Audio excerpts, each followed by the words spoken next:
छोटे से ब्रेक के बाद आप सभी दर्शकों का स्वागत है। आप देख रहे हैं जी न्यूज। तोरवा थाना क्षेत्र में इस्पात सेंटर की आड़ में चल रहे जिस्म फरोशी के धंधे का खुलासा हुआ। सीएसपी गगन कुमार की अगुवाई में दबिश देकर पुलिस ने 6 युवतियों और एक मैनेजर सहित 2 युवकों को पकड़ा। युवतियों में 2 पश्चिम बंगाल, 1 रायपुर और 3 स्थानीय शामिल हैं, जो मैनेजर गोल्डी राठौर के संपर्क में आकर इस धंधे में लगी थी। पुलिस ने मैनेजर और मालिक से भी सख्ती से पूछताछ की। पुलिस ने युवतियों को हिदायत देकर उनके गृह जिलों में भेजने की प्रक्रिया शुरू की है, जबकि मैनेजर और दोनों युवकों पर वैधानिक कार्रवाई जारी है।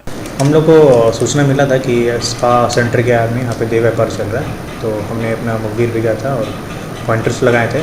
तो हमने उस पर छापा मारा और हमने आपत्तिजनक सामान भी हम लोगों ने जब्त किया है। युवतियों से पूछताछ किया है तो उसमें 4 लोगों का नाम सामने आ रहा है। 3 लोग मेन हैं, जो एक उनका ऑनर है स्पा का, और 2 मैनेजर हैं, और एक युवती है जो उसको चला रही थी स्पा को, और जो रिसेप्शन पे बैठती थी और वो काम करती थी। इसमें क्या कुछ वैधानिक कार्रवाई की जाए? हम लोग पीटा एक्ट में अंदर कार्रवाई की, 3-4-5 सेक्शन लगाए हैं। कांकेर जिले में अवैध सागौन की तस्करी के खिलाफ प्रशासनिक सख्ती लगातार जारी है। हाल ही में कांकेर उड़नदस्ता टीम ने केशकाल क्षेत्र में दबिश देकर एक ग्रामीण के घर से 76 नग चिरान सागौन की लकड़ी जब्त की। ये कार्रवाई बीते 2 दिनों में की गई तीसरी बड़ी कार्रवाई है, जिसमें अकेले इस बार लगभग 1 लाख रुपए मूल्य की चिरान जब्त की गई। धनोरा थाना क्षेत्र की टीम ने भी चूरे गांव में छापेमारी करते हुए सागौन की बड़ी खेप बरामद की है। इस मामले में आरोपी राम पोटाई का हिरासत में लिया गया है, जिसमें पूछताछ जारी है। अधिकारी के अनुसार बीते 2 दिनों में कुल मिलाकर 3 लाख रुपए से अधिक मूल्य की अवैध सागौन जब्त की जा चुकी है। वन विभाग की उड़नदस्ता टीम द्वारा लगातार की जा रही कार्रवाई से तस्करों में हड़कंप मचा है। इस तरह की सक्रियता से संकेत मिलता है कि वन संपदा की रक्षा के लिए प्रशासन पूरी तरह गंभीर है और तस्करी पर रोकथाम के लिए प्रतिबद्ध है। सकरी थाना क्षेत्र के भरनी में गुरुवार को एक भीषण सड़क हादसा हो गया। तेज रफ्तार कार अचानक सड़क पर आए मवेशी से बचते बचते अनियंत्रित होकर पेड़ से जा टकराई। हादसे में कार सवार महिला की मौके पर ही मौत हो गई, जबकि उसका पति गंभीर रूप से घायल हो गया। साथ ही बहू और एक बच्ची भी चोटिल हुई। प्रत्यक्षदर्शियों के मुताबिक टक्कर इतनी जोरदार थी कि कार का अगला हिस्सा पूरी तरह चकनाचूर हो गया। ग्रामीणों ने घायल को बाहर निकालकर अस्पताल पहुंचाया, जहां महिला के पति को गंभीर हालत में रेफर किया गया। बहू और बच्ची की स्थिति फिलहाल स्थिर बताई जा रही है। इस हादसे ने इलाके में गहरा शोक फैल गया। ग्रामीणों ने प्रशासन से मांग की कि सड़कों पर आवारा मवेशियों की आवाजाही रोकने के लिए सख्त कदम उठाए जाएं, ताकि भविष्य में ऐसी त्रासदी दोहराई न जाए। पुलिस ने शव को पोस्टमार्टम के लिए भेजकर मामले की जांच शुरू कर दी है। थाना सकरी के ग्राम भरनी के पास एक कार चालक द्वारा स्विफ्ट कार को पेड़ से टकराकर एक्सीडेंट किया गया है, जिससे 4 लोग घायल हुए। चारों को अस्पताल भेजा गया। अस्पताल में एक महिला की मौत होना बताया गया है, जिनका नाम विद्या तिवारी है। ये पूरी फैमिली लोरमी तरफ से बिलासपुर आ रहे थे। इसी दौरान घटना हुई है और बाकी अन्य जो 3 घायल हैं उनका इलाज जारी है। कितने लोग कार में बैठे हुए थे और किनको ज़्यादा गंभीर चोट आई हुई है? 4 लोग थे। महिला को ही गंभीर चोट आई थी, जिन्हें त्वरित इलाज हेतु अस्पताल भेजा गया था, जहां उनकी मौत हो गई है।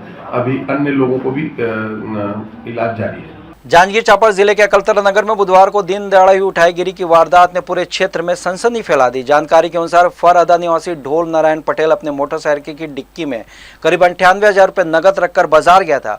उसने अपनी गाड़ी शास्त्री चौक स्थित ओम किराना स्टोर के सामने खड़ी की और खरीदारी के लिए अंदर चला गया। इसी दौरान मौके का फायदा उठाते हुए अज्ञात चोरों ने मोटरसाइकिल की डिक्की का ताला तोड़ दिया और नकदी लेकर फरार हो गए। घटना की खबर मिलते अकलतरा पुलिस तुरंत मौके पर पहुंची और हालात का जायजा लिया। पुलिस ने मौके पर मौजूद लोगों से पूछताछ की और साथ ही आसपास लगे सीसीटीवी कैमरे की फुटेज खंगाली जा रही है, ताकि आरोपियों तक पहुंचा जा सके। दिन दहाड़े हुई इस वारदात से इलाके के व्यापारियों और आम नागरिकों में दहशत फैल गई। लोग सुरक्षा व्यवस्था को लेकर आक्रोश भी जता रहे हैं। फिलहाल पुलिस ने मामला दर्ज कर जांच शुरू कर दी है। मैं आए हाँ उसी ले कपड़ा दुकान लेकर और गाड़ी ला खड़ा करे हैं। गाड़ी ला खड़ा करके दुकान गए हैं, चाय पत्ती मांगे हैं दुकान में। ओकर बाद खोला पर आए हैं, डिक्की खोले हैं तो बैग नहीं रहे। जेएसडब्ल्यू स्टील प्लांट में गुरुवार को एक बड़ा हादसा हो गया, जिससे सेंटर प्लांट के डिप्टी मैनेजर की दर्दनाक मौत हो गई। मृतक डिप्टी मैनेजर की पहचान तारापुर निवासी और वर्तमान सरपंच के भाई के रूप में हुई है। घटना उस समय घटी जब डिप्टी मैनेजर अपनी साइट पर काम करवा रहा था। काम के दौरान किसी तकनीकी या सुरक्षा चूक के कारण वो गंभीर रूप से घायल हो गया और मौके पर उसकी मौत हो गई। घटना की सूचना मिलते प्लांट में हड़कंप मच गया। पुलिस ने मौके पर पहुंचकर जांच शुरू कर दी और शव को पोस्टमार्टम के लिए भेज दिया है। मृतक के परिजनों को जब हादसे की जानकारी मिली तो वे आक्रोशित हो गए। बताया जा रहा है कि परिजन चक्का जाम करने की तैयारी में है और कंपनी प्रबंधन पर लापरवाही का आरोप लगा रहे हैं। संभावित बवाल को देखते हुए पुलिस प्रशासन ने मौके पर अतिरिक्त बल तैनात कर दिया ताकि किसी भी अप्रिय स्थिति से निपटा जा सके। पुलिस मामले की जांच में जुटी हुई है। कंपनी में घटना के सीसीटीवी फुटेज भी मंगाए गए हैं। कांकेर जिले के दुर्ग कोंदल विकासखंड में एक बार स्वास्थ्य विभाग की लापरवाही सामने आई, जहां तबीयत बिगड़ने के बाद एक महिला को समय पर एम्बुलेंस नहीं मिली, जिसके कारण उसे रेफर करने में देरी हुई। अंत में प्राइवेट वाहन से रेफर किया गया, लेकिन महिला ने रास्ते में दम तोड़ दिया। परिजनों ने आरोप लगाया कि जो ऑक्सीजन सिलेंडर दिया गया था वो खाली था, लेकिन स्वास्थ्य विभाग ने इससे इनकार किया। परिजनों ने महिला को जहरीले सांप के काटने की बात कही थी, लेकिन महिला के शरीर में कहीं भी सांप काटने के निशान नहीं मिले। दुर्ग कोंडल स्वास्थ्य केंद्र के बुधवार की देर रात एक महिला संतोषी सेन को पेट में दर्द और सांप काटने की बात पर भर्ती कराया गया, जिसका प्राथमिक उपचार के बाद स्थिति नहीं सुधरने पर कांकेर जिला अस्पताल रेफर किया गया, लेकिन मौके पर एम्बुलेंस ही नहीं मिली। 3 से 4 घंटे इंतजार करने के बाद महिला के परिजन उसे प्राइवेट वाहन से लेकर निकले थे, लेकिन रास्ते में उसकी तबीयत बिगड़ने पर उसे भानु प्रतापपुर स्वास्थ्य केंद्र से ले जाया गया, लेकिन डॉक्टर्स ने उसे मृत घोषित कर दिया। मृतका के पति ने आरोप लगाए जो ऑक्सीजन सिलेंडर दिया गया था वो खाली था, जिसके कारण उसकी पत्नी की तबीयत और बिगड़ गई, उसकी मौत हो गई। दूसरी तरफ स्वास्थ्य विभाग का कहना है कि ऑक्सीजन सिलेंडर में पर्याप्त गैस थी, लेकिन रास्ते में सिलेंडर के नोजल से छेड़छाड़ की गई, जिसका वीडियो भी मौजूद है। नोजल को मरीज की आवश्यकता अनुसार सेट किया गया था, लेकिन जानकारी के अभाव में परिजनों ने नोजल से छेड़छाड़ कर दी। मृतक के पोस्टमार्टम किया गया है, जिसकी रिपोर्ट के ही मौत कारण स्पष्ट हो पाएगा। ना वो खाली सिलेंडर ही से वह रास्ता में ख़त्म हो गया। वहाँ से हल्का फुल्का हिला डोला रही से रास्ता में ही सब ख़त्म हो गया डांगा के आसपास। तो फिर कहाँ ले आए? वो वहाँ से सीधा मन भानु लाए थे। बिलासपुर जिले में गणेश प्रतिमाओं के विसर्जन की प्रक्रिया शुरू हो चुकी है। नगर निगम की ओर से बिजली व्यवस्था सहित अन्य इंतजाम किए गए हैं। इस बार मछलीघर क्षेत्र में निर्माण कार्य चलने की वजह से बड़ी प्रतिमाओं का विसर्जन वहां संभव नहीं होगा। ऐसे में प्रशासन ने वैकल्पिक व्यवस्था की ताकि श्रद्धालुओं को किसी तरह की परेशानी न हो। पुलिस बल को विसर्जन मार्ग पर तैनात किया गया है। पूरे रास्ते में सुरक्षा और यातायात व्यवस्था का ध्यान रखते हुए अतिरिक्त जवानों की ड्यूटी लगाई गई है, जिससे जाम की स्थिति उत्पन्न न हो। पुलिस अधीक्षक बर्मन के निर्देश पर जिले भर से लगातार निगरानी की जा रही है। सुरक्षा के मद्देनजर निगरानी बदमाशों और असामाजिक तत्वों की जांच भी तेज कर दी गई है। वाहन चेकिंग के साथ साथ संदिग्ध व्यक्तियों पर नजर रखी जा रही है। हथियार या आपत्तिजनक सामान मिलने पर तुरंत कार्रवाई की जा रही है। शनि और रविवार को पुलिस ने जिले भर के गुंडा बदमाशों को थाने बुलाकर सख्त हिदायत दी और उनकी गतिविधियों पर नजर रखने के निर्देश दिए। एडिशनल एसपी राजेंद्र जायसवाल ने बताया कि पुलिस का फोकस शांति, सुरक्षा और सुचारू यातायात व्यवस्था बनाए रखने पर है। विसर्जन के लिए सभी थाना स्तर पर, सभी सीएसपी स्तर पर और संबंधित मजिस्ट्रेट, पुलिस अधिकारी सभी ने गणेश पूजा पंडाल उत्सव समितियों की मीटिंग ले ली है। सभी लोगों को स्पष्ट कर दिया गया है और नगर निगम की टीम के द्वारा भी सभी जगह बताया जा रहा है कि 6 और 7 को गणेश विसर्जन किया जाएगा। जो बड़े बड़े पंडाल हैं सबको ये सूचित कर दिया गया है।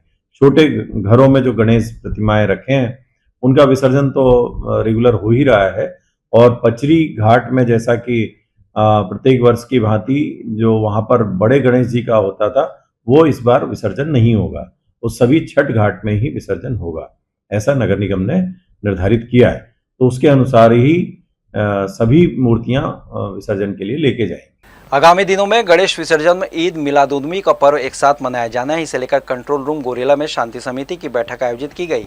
बैठक की अध्यक्षता अतिरिक्त पुलिस अधीक्षक ओम चंदेल ने की। बैठक में पेंड्रा गोरेला थाना क्षेत्र की बड़ी गणेश उत्सव समितियों के प्रतिनिधि एवं गणमान्य नागरिक उपस्थित रहे।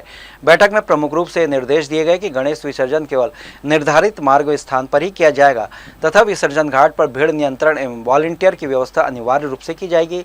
साउंड सिस्टम का उपयोग निर्धारित समय और ध्वनि सीमा में ही किया जाएगा तथा अश्लील, आपत्तिजनक या उकसाने वाले गीत, नारे एवं भाषणों का प्रयोग पूर्ण तरह वर्जित रहेगा। विसर्जन नमाज के समय यातायात हेतु वैकल्पिक मार्गों का पालन सुनिश्चित किया जाएगा। पुलिस प्रशासन के निर्देशों का अनुपालन करना होगा। बिलासपुर जिले के बेलतरा विधानसभा क्षेत्र के ग्राम रमतला निवासी विजेता राम स्नेही उर्फ अन्नू कोरी ने अपनी मेहनत, लगन और तकनीक के बल पर कोसा बीज उत्पादन में नई पहचान बनाई है।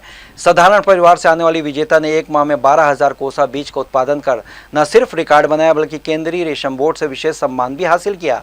पिछले 10 वर्षों से रमतला रेशम अनुसंधान एवं विकास केंद्र से जुड़ी विजेता ने कठिन परिश्रम और तकनीकी मार्गदर्शन के जरिए रेशम उत्पादन की बारीकियां सीखी।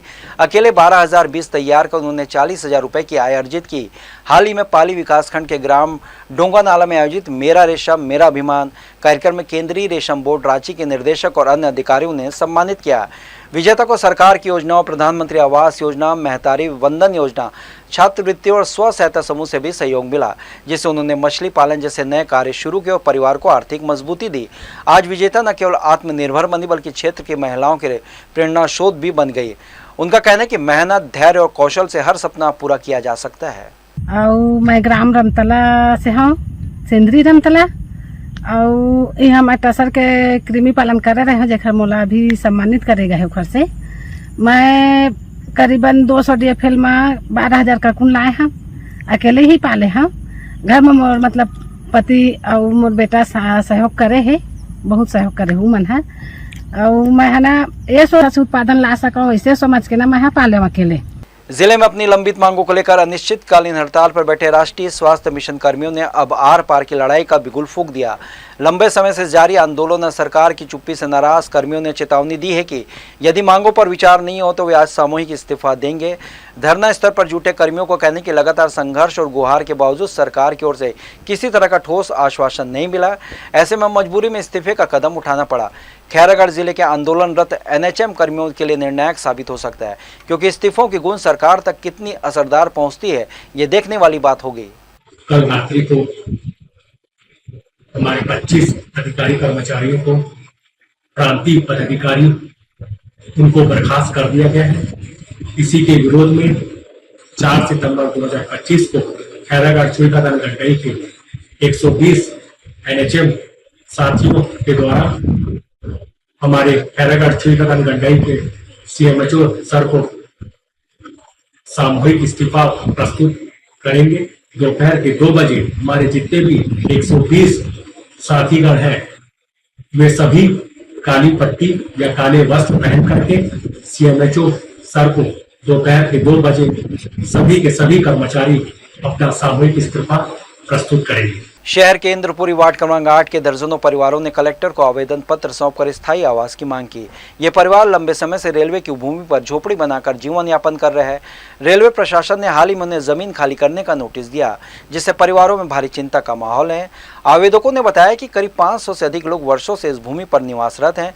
वे गरीब तबके से आते और झुग्गी झोपड़ी में रहकर कठिनाइयों का सामना कर रहे हैं। अचानक जमीन खाली करने का नोटिस मिलने से उनके सामने विस्थापन का संकट खड़ा हो गया। ग्रामीणों ने कहा कि अगर उन्हें हटाएंगे तो अपने परिवार सहित सड़कों पर आ जाएंगे। बच्चों की पढ़ाई, बुजुर्गों की देखभाल और रोजमर्रा की जिंदगी पर गहरा असर पड़ेगा। आवेदनकर्ताओं का कहना है कि उनके पास न तो कोई दूसरी जमीन है और न इतनी आर्थिक स्थिति कि कहीं और जाकर प्लॉट खरीद सकें। स्थानीय जनप्रतिनिधियों और रहवासियों ने भी इस मामले में प्रशासन से हस्तक्षेप करने की मांग की। उन्होंने कहा कि गरीब परिवारों को बिना वैकल्पिक व्यवस्था के बेघर करना न्याय संगत नहीं होगा। आवेदन में निवेदन किया गया है कि इन परिवारों को इंद्रपुरी क्षेत्र या आसपास की किसी सुरक्षित भूमि पर स्थायी आवास उपलब्ध कराया जाए। प्रभावित परिवारों ने कलेक्टर से आग्रह किया कि उनकी परिस्थिति को देखते हुए उचित कार्रवाई की जाए, उन्हें आवास योजना के अंतर्गत लाभान्वित किया जाए। उन्होंने चेतावनी दी, यदि समय रहते समाधान नहीं निकला तो वे बड़े आंदोलन के लिए बाध्य होंगे। यहाँ इसलिए आए हैं कि हम लोगों का घर टूटा थे भाई, इंद्रपुरी क्रमांक 8 के घर 400-500 घर है, सभी यानी कि नोटिस कागज दे है रेलवे के जगह में हन, वहाँ 40 साल हो गए रहा। हमार मन के कोई स्थाई नहीं है, न कोई ये नहीं है रहे के ठिकाना। अब बाल बच्चा पढ़त लिखत है, अब गरीब आदमी रोज कमाने रोज खाने वाला, तो एक घर टूटा थे तो यही समस्या लेके आए हैं दीदी के हमला कोई मेरा आवास वास दे दी। सरकार को चाहिए कि 500 लोगों को जिनकी झुग्गी झोपड़ी टूट रही है उनको कहीं न कहीं बसा दिए जाएं। वो मजदूर हैं, वो गरीब हैं, वो अपनी आवास की व्यवस्था नहीं कर पा रहे हैं। बिलासपुर गणेश उत्सव इस बार भक्तिमय, आस्था और अद्भुत सजावट के साथ शहर की शान बढ़ा रहा है। रेलवे कॉलोनी, तारबार, राजेंद्र नगर चौक, मिट्टी तेलगरी, बृहस्पति बाजार, मसानगंज, तेलीपार और तोरबा में विराजमान बप्पा अपने दिव्य स्वरूप से भक्तों को मंत्र मुग्ध कर रहे हैं। हर पंडाल रंग बिरंगी रोशनी और आकर्षक सजावट से जगमगा रहा है। हर प्रतिमा में बप्पा की अद्भुत छवि और झांकियों की बारीक सजावट भगवान गणेश की कृपा और महिमा का एहसास कराती है। भक्तों का उत्साह, श्रद्धा, उल्लास मिलकर पूरे शहर को भक्ति रस से सराबोर कर रहे हैं। गणेश उत्सव केवल पर्व नहीं बल्कि बिलासपुर की जीवंत परंपरा और गहरी आस्था का प्रतीक बन चुका है। अब घर बैठे भी आप इस भव्य उत्सव का आनंद ले सकते हैं। जी न्यूज़ के माध्यम से दर्शक हर पंडाल की दिव्यता, हर प्रतिमा की छवि और हर झांकी की भव्यता का अनुभव कर पाएंगे। स्क्रीन पर देखने वाले यह अलौकिक नज़ारा मानो स्वयं विघ्नहर्ता गणेश के साक्षात दर्शन कराता है। तो ये थे इस बुलेटिन की खबरें। देश विदेश की तमाम खबरों के लिए बने रहिए जी न्यूज़ के साथ। मुलाकात होगी अगले बुलेटिन में, तब तक के लिए मुझे दीजिए इजाज़त। आप स्वस्थ रहें, खुश रहें, अपना बहुत बहुत ख्याल रखें और देखते रहिए जी न्यूज़। नमस्कार।